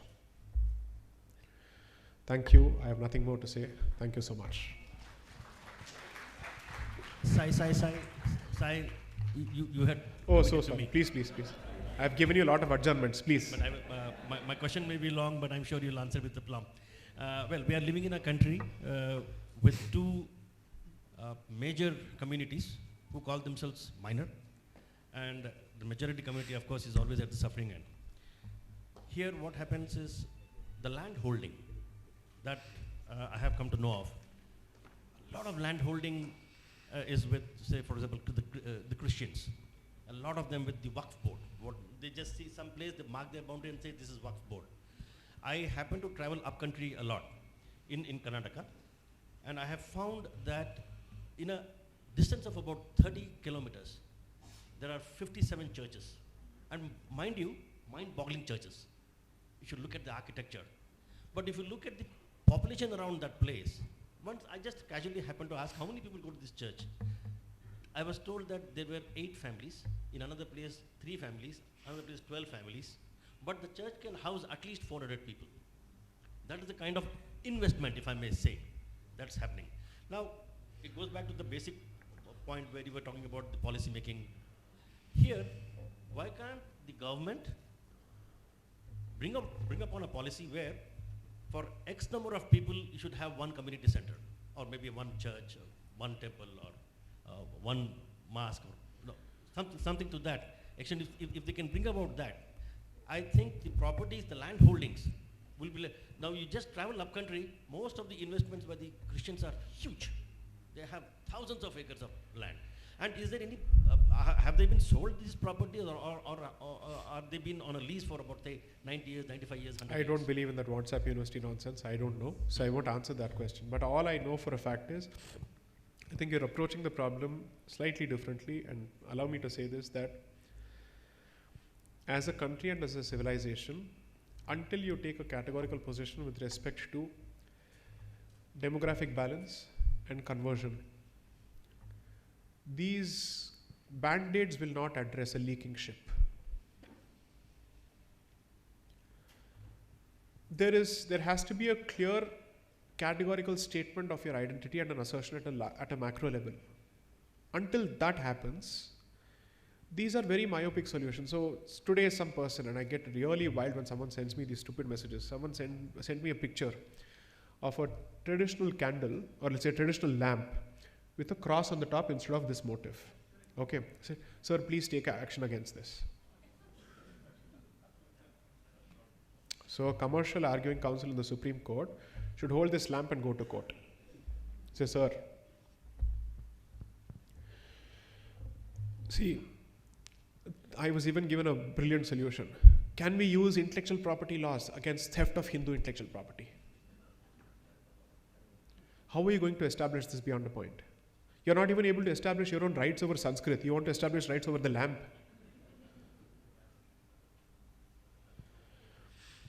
The solution is on addressing the question of demographic balance and its direct nexus with conversion. There are countries which have taken categorical position with respect to missionary activity in their jurisdictions. Why can't India do it? Why is it beating around the bush and constantly focusing only on FCRA violations? It's not just about the money. Anybody who's a pastor and who comes from outside this country must be grilled before he is given any kind of visa, whether it's a tourist visa or a business visa or whatever it is. Because given the history of what we have seen as a civilization, we have no reason to trust them.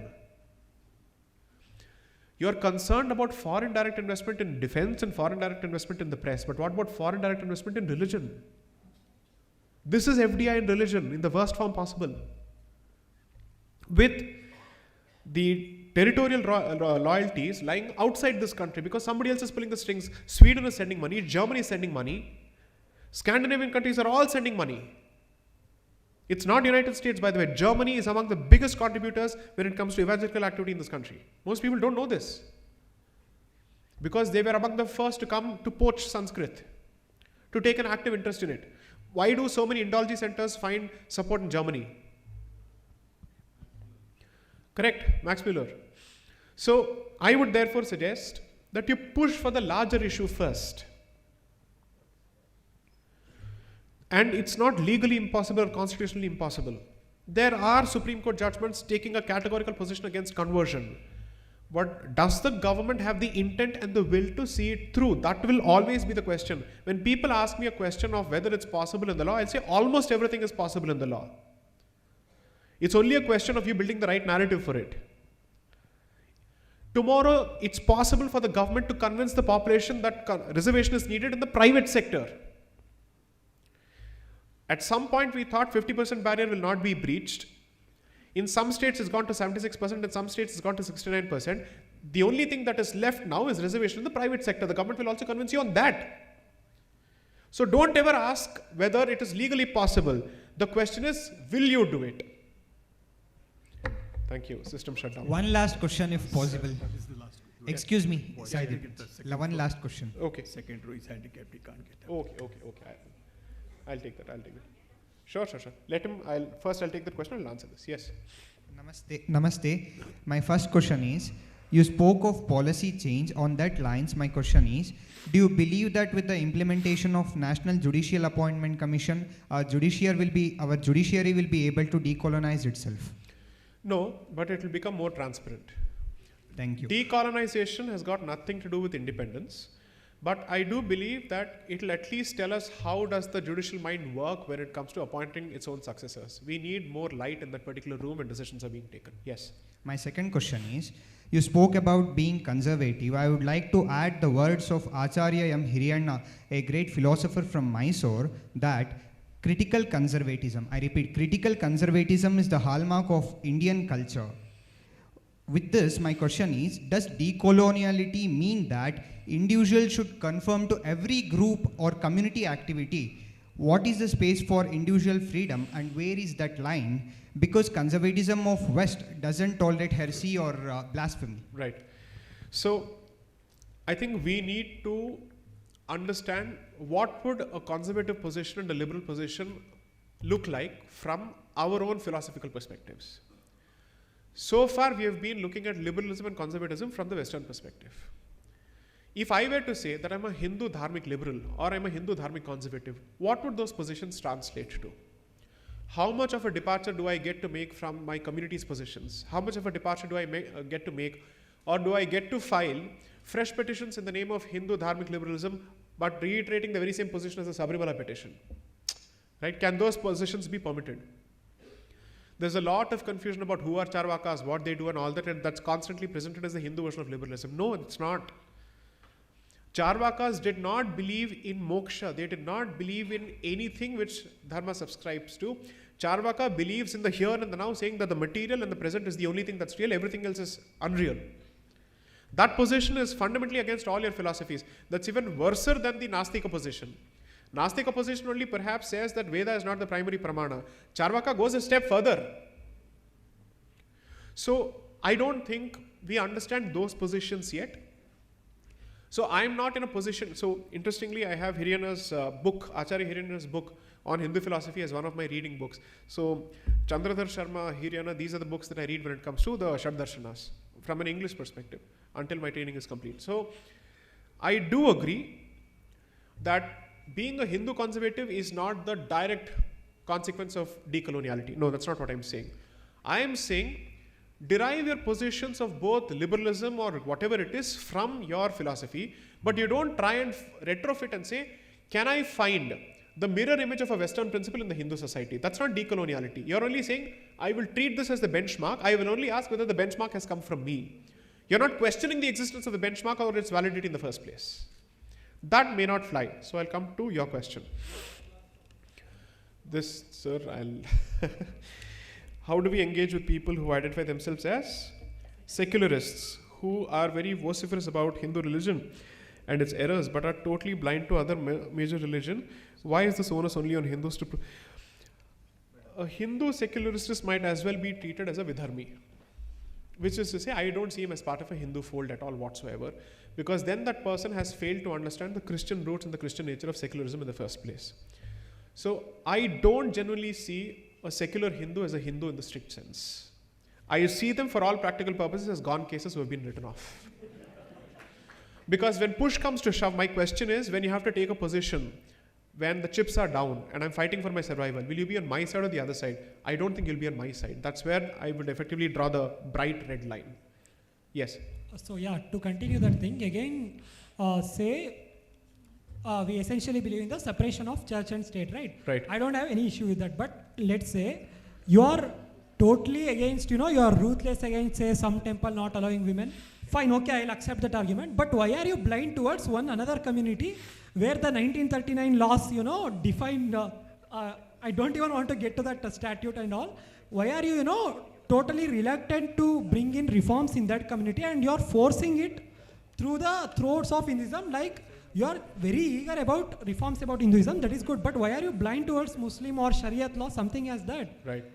See, I think it's a case of cognitive dissonance where secularism in the context of Bharat always translates to minority exceptionalism and protection of their way of life, and the imposition of the constant reform project on the Hindu way of life. That's what it is exactly translated to, but it's not an unintended consequence. This is the intended consequence. When secularism was introduced in this country, and its origins come from the pre-constitutional roots, when you read the first book, I've explained this very clearly, its entire purpose is to de-Hinduize the native Hindu as much as possible by pushing him in the secular basket. Okay? After the 1857 rebellion, one of the first things that they did was they realized the first way to loosen the Hindu identity of the Hindu is by killing his caste identity. So they said, at the workplaces under the colonial establishment, nobody will be allowed to wear their caste identities, which is no tika, no this, nothing of that sort. They started that. The downfall of the Hindu civilization effectively starts from the rules introduced after 1857 and not before. I would still say you may have lost battles here and there, but you never lost your sense of self. When you lose your sense of self, effectively the defeat is complete. And that started only after the active investment in terms of employment changes, coupled with introduction of English education, almost which went hand in hand. So they used education on the one hand, and then they decided that Why don't you become part of my administrative infrastructure? But if you want to be a part of my administrative infrastructure, these are the changes that you must subscribe to. They went hand in hand. So, can I continue, sir? Not a rebuttal. One last question. Continuation, not a rebuttal. So again, you came this thing, right? That displaying of Hindu symbols and all. Very recently, we had a 2-judge bench which stood balanced 1 and 1, and kind of it might be referred to a 3-judge or a 5-judge bench. Right. But the point being, what Mr. Harish Salve said is that on the face of it, prima facie, this which matter are you referring to? Okay, take it. Yeah, that you said display of religion. Right. So Harish Salve spoke to a TV side, and prima facie it might appear that their 14-15 is being violated, and there is no question of them being not allowed to the educational institution. But he also made a very important point to the anchor, although she did not ask that thing, that let us consider this issue here. It is not that women are not being allowed to educational institute. Their parents are making them choose between education and religious identity. Right. So if we, this is a slippery slope, that if we, treading this path, so tomorrow that person will say, we want our religion identity over education, and this does not violate 25 and something as such. This, will open a Pandora's box. So where does where do we stop here? Like, if we, let's say if we allow them, then tomorrow any community will come and say, our wearing of identity, religious identity will trump over uniform and all. Right. Where do we bring the uniform in school? Because the point being, when the religious identity trumps over uniform, the very idea of uniformity gets destroyed. Okay, now this will be the last response. Okay, yeah. Assuming that I were to observe the Ayyappa Diksha and I were to go to school, I have to wear the black and I won't be wearing footwear. Forget the uniform altogether. Should the school allow me to subscribe to those rules or not? What is your position as a Hindu? If it is a uniform, right now I'm a law student, so we don't have any uniform kind of such thing. In a school, tell me in a school where there's a uniform. In a secondary education school or in a primary education school, I as a student in 9th standard I observed my first Diksha in a Christian school. Okay. Now, should I have been allowed to do that or not? Okay, as far as you said, there is no display of religious symbol. You are just not wearing one particular thing, that is shoes. The Ayyappa Mala is not a religious symbol according to you? Ayyappa Mala is then the black dress is not a religious symbol according to you? Then it is. Then, this is where the conflict arises. So the conflict is in the Hindu head. I'll tell you why.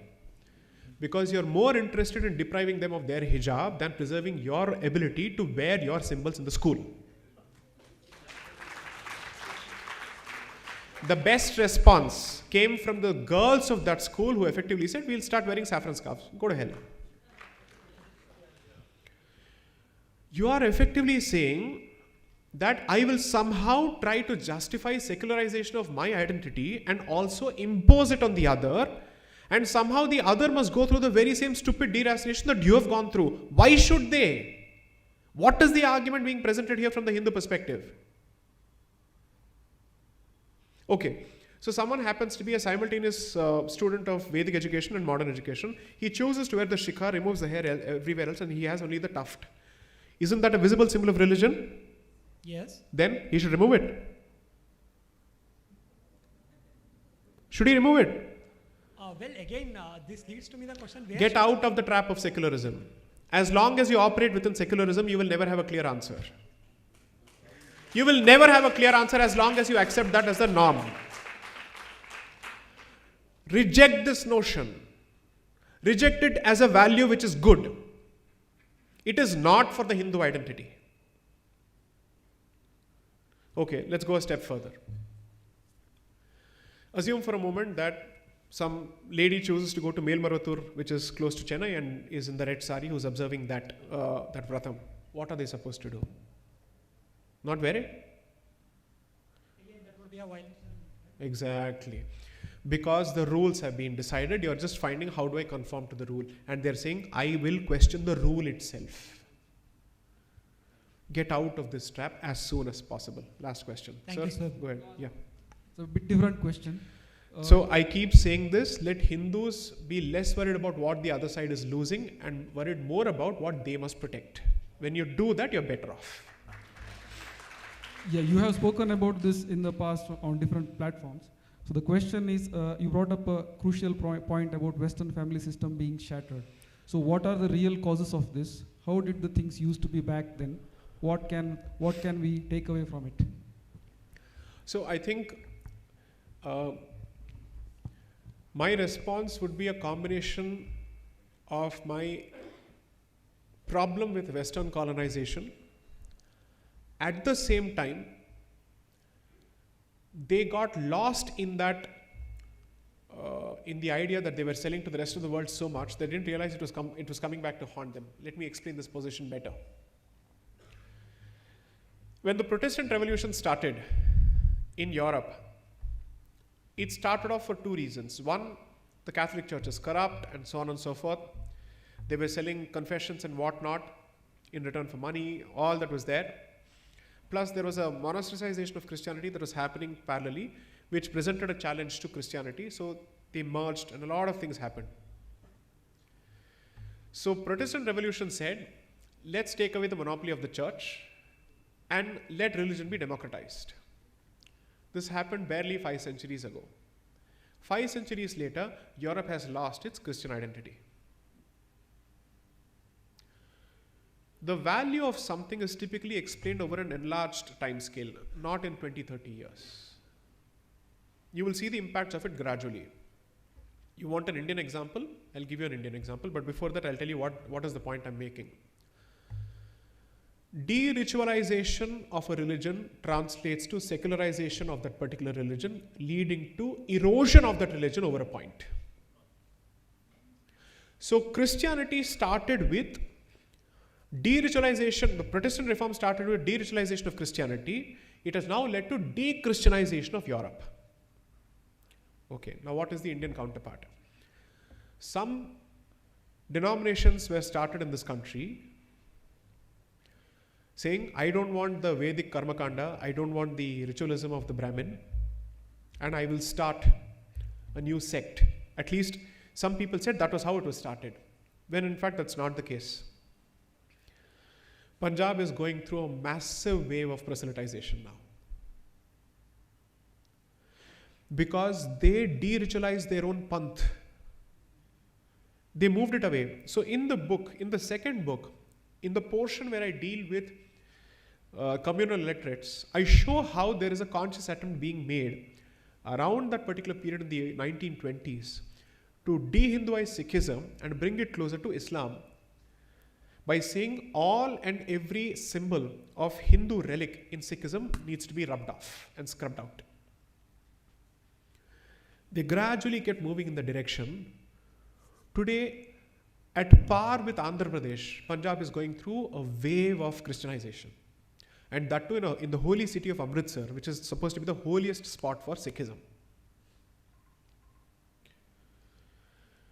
Old religion will laugh at new religion when new religion says rituals are useless. Because old religion is saying, I will wait until you learn your lesson. And I'll come back with a stick to teach you the lesson properly. Because you don't understand the value of ritual. You're constantly saying, I am interested in spirituality but not in religion. That is the stupidest statement I've ever heard. Spiritual but not religious. You're not an elevated soul yet, so relax.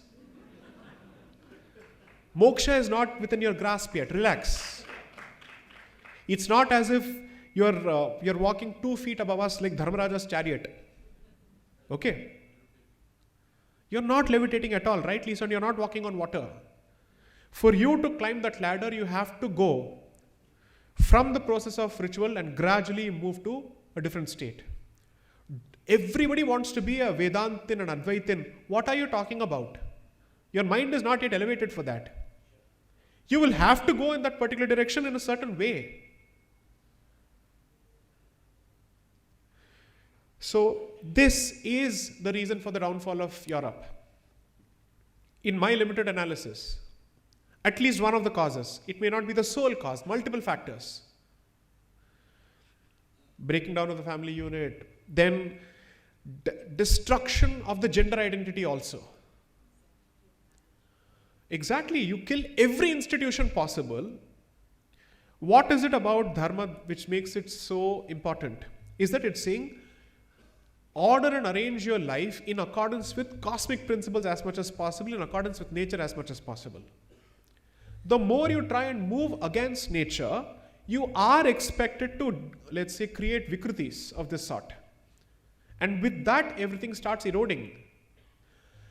Every principle that humankind has learnt after millennia of evolution, every, let's say, trait is being destroyed at the altar of what?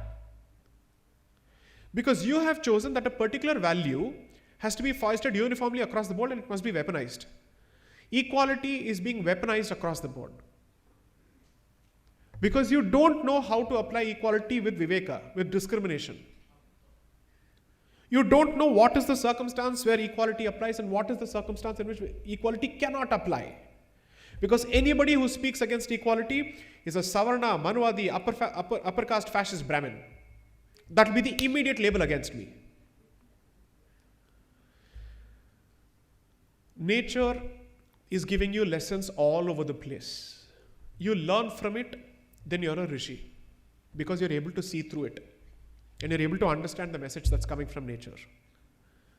You choose not to do that, it's to your own detriment.